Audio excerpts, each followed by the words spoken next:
Okay, next move करते हैं third section पे जो कि है पैराग्राफ। अब इसका जो ताल्लुक है ना वो पैराग्राफ की फॉर्मेटिंग से रिलेटेड है। इसका ताल्लुक था कॉपी पेस्ट से रिलेटेड, ये फ़ॉन्ट की सेटिंग और उसके स्टाइल वगैरह से रिलेटेड है।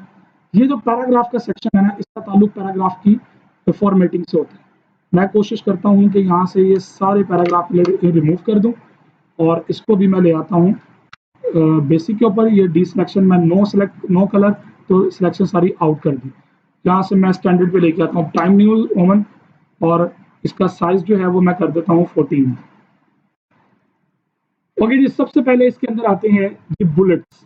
अगर आपने लिस्ट बनानी है, जैसे मैं कहता हूँ कि जी मुझे बुलेट्स रिक्वायर्ड है, लिस्ट इस तरह वाली शो करो कि जी पाकिस्तान, मैंने सिटीज़ के नाम लिखने हैं, कंट्रीज़ के नाम लिखने हैं, यूएसए, यूएई। सो इस तरह डबल एंटर करेंगे तो वो लिस्ट खत्म कर देगा। आगे चल के आप कहते हैं कि मुझे लिस्ट जो है वो किसी और डिज़ाइन में चाहिए, ये वाले स्टाइल में चाहिए, तो आप लिख दें लाहौर, कराची, इस्लामाबाद, डबल एंटर करेंगे लिस्ट खत्म हो जाएगी। आपने दोबारा सेलेक्ट करके इसके स्टाइल को चेंज भी कर सकते हैं। ये इसी तरह आप इसमें से जो भी स्टाइल आपने यूज करना है, तो आप लेवल्स भी डिफाइन कर सकते हैं कि अगर लाहौर के आगे ये, लाहौर के एंटर करने के बाद ये वाला लिस्ट जो है वो कौन से लेवल पे होगी। तो फॉर एग्जांपल जी मैं कहता हूँ कि जी गढ़ी शाहू, तो इसके लिए लिस्ट लेवल को डिफाइन करना है, तो यहाँ से आप डिफाइन लेवल भी कर सकते हैं कि अगला लेवल ये होगा, तो वो अगले लेवल पे चला जाए। सो ये बुलेट्स है विदाउट अनऑर्डर्ड लिस्ट कहते हैं इसे कहते हैं अनऑर्डर्ड लिस्ट। ये अनऑर्डर्ड लिस्ट होती है, ये देखिए अनऑर्डर्ड लिस्ट कहते हैं इसे। अगर आप ऑर्डर्ड लिस्ट चाह रहे हैं नंबरिंग के साथ, तो उसके लिए फिर ये है नंबरिंग लिस्ट अवेलेबल है। ये 1 2 3 है, ये 1 2 3 के साथ ब्रैकेट है, ये रोमन के अंदर आ जाते हैं, ये अल्फाबेट्स कैपिटल के अंदर आ जाते हैं, ये लोअर केस के अंदर आ जाते हैं, और ये इसका स्टाइल डिफरेंट है, और ये रोमन का स्टाइल डिफरेंट है। सो डिफरेंट यहाँ पे बुलेट्स के स्टाइल्स अवेलेबल हैं। इसका एक तरीका शॉर्टकट जो मैं यूज करता हूँ और ऑफिस 16 में बड़ा कंफर्टेबल है, आपने जो भी लिखना है, जैसे स्टैरिक है, स्पेस दबाएंगे तो ये डॉट खुद ही बना देगा। इसी तरह आप नंबरिंग लगाते हैं 1 डॉट, तो 1 वाली लिस्ट शुरू हो गई। इसी तरह आप जो है वो स्मॉल ए का ये वाला स्टाइल यूज करते हैं, स्पेस प्रेस करें, बस लिखने के बाद स्पेस प्रेस करें, वो खुद ही उसको सेट कर देगा। जैसे देखें मैं यहाँ पे लिखता हूँ एम डॉट स्पेस दिया तो एम नहीं आएगा, चूंकि स्टार्टिंग उसका ए है तो ए से स्टार्ट होगा, ए डॉट स्पेस, तो उसने इसको बुलेट्स में ले आया ऑटोमेटिकली। अब यहाँ पे बुलेट्स में जो भी आपने इसके सेटिंग करनी है वो आप लिख सकते हैं, अब आपकी अपनी वर्किंग है। थर्ड नंबर पे जो लिस्ट है, ये लिस्ट के लेवल्स को डिफाइन करता है, हेडिंग्स। जिस तरह आप लोगों ने देखा होता है कि 1.1, 1.2, 1 पॉइंट आगे इस तरह, जैसे मैं आपको दिखाता हूँ, मैं कहता हूँ जी 1.1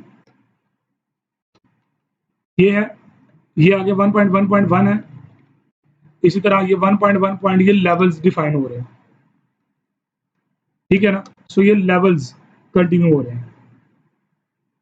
सो उसके लिए लेवल वाइज लिस्ट को डिफाइन करना, तो उसके लिए लिस्ट की पूरी लाइब्रेरी अवेलेबल है।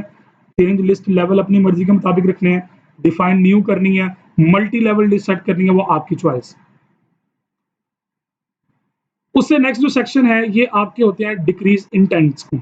देखिएगा जरा, नोट करें, मैं ये पैराग्राफ सेलेक्ट करता हूँ, ये नोट करें जरा, ये इंक्रीज, ये देखिए इंटेंट्स आपके, ये जो पॉइंट होता है इसको इंटेंट बोलते हैं। ये देखिए शिफ्ट हो रहा है, इसकी शॉर्टकट कमांड होती है control Q, sorry control T, M, sorry control M है, क्योंकि ज़ाहिर है इतनी सारी कमांड्स होती हैं तो प्रैक्टिस में जो चीज़ें होती हैं वो ज़्यादातर याद रहती है। कंट्रोल एम कमांड है इसके लिए, कंट्रोल शिफ्ट एम प्रेस करेंगे तो ये बैक आएगा, कंट्रोल एम प्रेस करेंगे तो ये आगे जाएगा, कंट्रोल शिफ्ट एम में ये पीछे वापस आते हैं। कंट्रोल एम मार्जिन ऊपर से वो सेटिंग कर रहा होता है, और कंट्रोल शिफ्ट एम उसको बैक वापस लेके आ रहा होता है। उसके बाद जो नेक्स्ट पॉइंट है, ये होता है सॉर्टिंग का। ये होता है नॉर्मली पैराग्राफ की सॉर्टिंग हेडिंग्स के मुताबिक। अगर आपने हेडिंग्स के मुताबिक या नंबर्स के मुताबिक या डेट के मुताबिक सेट करना है, तो आप उसकी सॉर्टिंग पैराग्राफ्स की कर सकते हैं। फर्दर ऑप्शन में जाके इसको अपने तौर पे एक्सप्लोर करें, मेन थीम मैंने उसका बता दिया कि ये सॉर्टिंग के लिए इस्तेमाल होता है। जैसे ये एक लिस्ट थी पूरी, सो मैं इसको सॉर्ट करता हूँ पैराग्राफ को विद नंबर्स। सो ये देखें अरेंज हो गया, सो ये नंबर्स के मुताबिक अरेंज हुआ है। ठीक है, ये पॉइंट अभी हम डिस्कस करते हैं बाद में। उसके अलावा ये जो 4 पॉइंट आपको नजर आ रहे हैं, इन्हें कहते हैं अलाइनमेंट। ये अलाइनमेंट के सेक्शन होते हैं। अलाइनमेंट अब क्या होती है, आपने पैराग्राफ सेलेक्ट किया, आप देखिए यहाँ पे ये अजीब से स्टाइल में है। सो इस वक्त ये लेफ्ट जस्टिफाइड है। मैं कंट्रोल आर प्रेस करूंगा तो ये राइट जस्टिफाइड हो जाएगी। कंट्रोल एल लेफ्ट जस्टिफाइड, देखें लेफ्ट कॉर्नर प्लेन है। Control R right corner plain है, प्लेन यहाँ पे है, पूरा प्लेन है, जो कि यहाँ पे एक स्पेस एक्स्ट्रा थी। अब देखें एक स्पेस अभी भी यहाँ पे एक्स्ट्रा है, ये चूंकि राइट में एक स्पेस एक्स्ट्रा आ रही होती है। सो ये राइट सेंटर में करेंगे तो ये सेंटर को कंसीडर करेगा, जस्टिफाइड में दोनों एंड से ये कवर करेगा, लेफ्ट राइट सेंटर और जस्टिफाइड। लेफ्ट के लिए कंट्रोल एल है, सेंटर के लिए कंट्रोल ई है, राइट के लिए कंट्रोल आर है और जस्टिफाइड के लिए कंट्रोल जे है। देखिएगा control R right alignment, control L left justified, control E centre alignment, control J justified alignment. तो ये 4 तरह की डिफरेंट अलाइनमेंट्स अवेलेबल होती हैं पैराग्राफ के अंदर। आपने पैराग्राफ सेलेक्ट नहीं भी किया हुआ, आप कंट्रोल ई प्रेस करेंगे, वो ऑटोमेटिकली कंट्रोल ई की मदद से वो आपके सेंटर अलाइनमेंट पैराग्राफ के ऊपर अप्लाई कर देगा। आपने नहीं भी सिलेक्ट किया हुआ तो कर्सर जहां पे होगा वो उस पैराग्राफ की अलाइनमेंट को एडजस्ट कर देगा। उसके बाद नेक्स्ट है जी लाइन स्पेसिंग। अब लाइन स्पेसिंग क्या है जी, एक लाइन का दूसरी लाइन के साथ कितना गैप होना चाहिए। सो ये लाइन स्पेसिंग कुछ बेसिक स्केल्स अवेलेबल है, आप फर्दर चाहें तो फर्दर ऑप्शंस यहाँ से देख के लाइन स्पेसिंग को सेट कर सकते हैं। ऑप्शन पढ़ते जाएं और आपको गाइड करता जाएगा। सो नॉर्मली हम 1.5 रख के अपने डॉक्यूमेंट तैयार करते हैं नॉर्मली। नेक्स्ट है जी आपके पैराग्राफ का कलर। पैराग्राफ का कलर से मुराद क्या है, वो पूरे पैराग्राफ को सिलेक्ट भी कर देगा जैसे यहाँ पे किया था हमने, ठीक है, और उसको कलर भी कर देगा। तो पैराग्राफ कलरिंग के लिए नॉर्मली हम इस्तेमाल करते हैं, इसको सिलेक्ट करके नो कलर कर देंगे तो वो कलर आउट कर देगा। ये वाला जो पोर्शन है ये बॉर्डर्स के लिए होता है। अगर आपने टेबल बनाई हुई जैसे ये है, इसको बॉर्डर में लेके आना है, तो मैं ये करता हूँ तो ये देखें बॉर्डर में आ गया।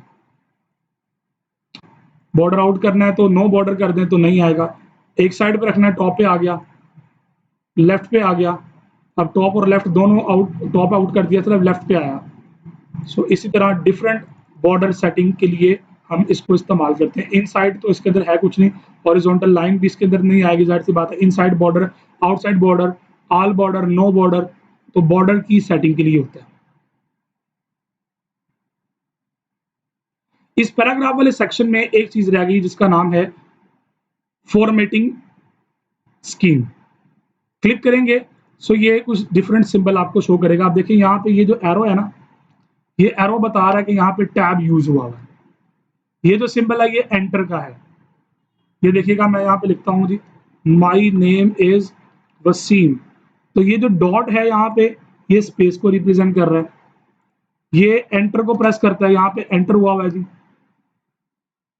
तो इस तरह डिफरेंट फॉर्मेटिंग टैब्स होते हैं जो किसी डॉक्यूमेंट के अंदर इस्तेमाल होते हैं और उसके अंदर यूज होते हैं, और वहां पे हम इसको उसके मुताबिक ये फॉर्मेटिंग चेक करने के लिए नॉर्मली हम देखते हैं कि यहाँ पे क्या यूज हुआ है, तो उसके लिए फिर हम इसको इनेबल और डिसेबल कर लेते हैं।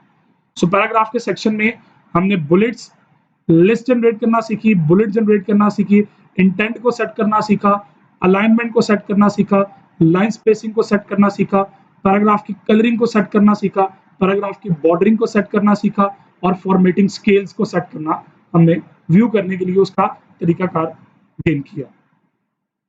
अब इसमें फर्दर एक्सप्लेनेशन पे जाना है तो उस पर क्लिक करें, तो पैराग्राफ की फर्दर जो अभी मैंने आपको बताई थी यहाँ से कमांड जो ऑप्शन आई थी, तो उसके अंदर फर्दर ऑप्शंस अवेलेबल हैं। टैब्स के अंदर वो पूरी डिटेल अवेलेबल है। आप इन चीज़ों को अब अपने तौर पर स्टडी करके फर्दर आप इसको इनहेंस कर सकते हैं।